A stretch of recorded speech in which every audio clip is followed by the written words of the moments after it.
Kol için sayır aşka Gülzar ganimet. İnsan için hayatta dost yar ganimet. Esselamga cemden gel köngül sügüsü.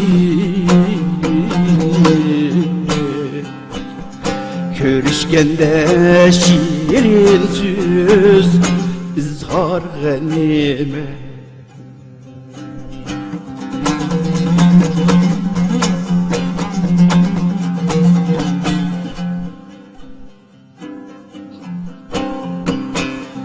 Keş amallık, sağlamlık, zor behit baylık.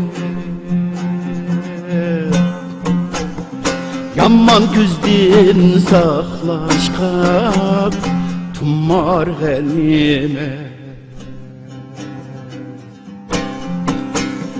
Güç kudretin baridat, dostlarını kollar. Uzun yolda sınalgan tulpar ganimet.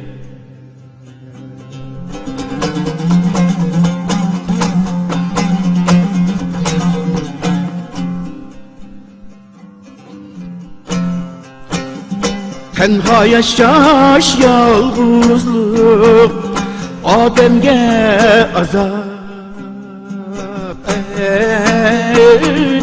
El cemaat cidden kattar ganimet.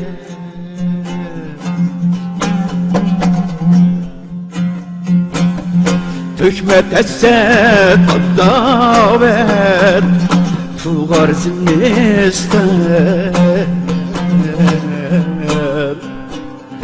Dostla mikri yaratkan bahar ganimet.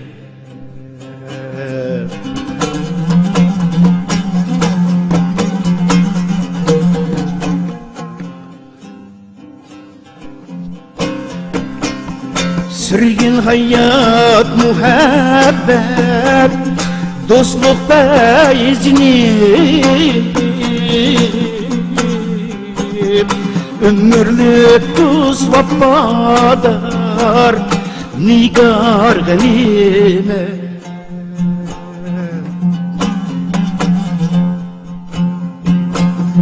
Sürgün hayat muhabbet dostlukta izni. Ömürlük tuz vefadar nigar ganimet.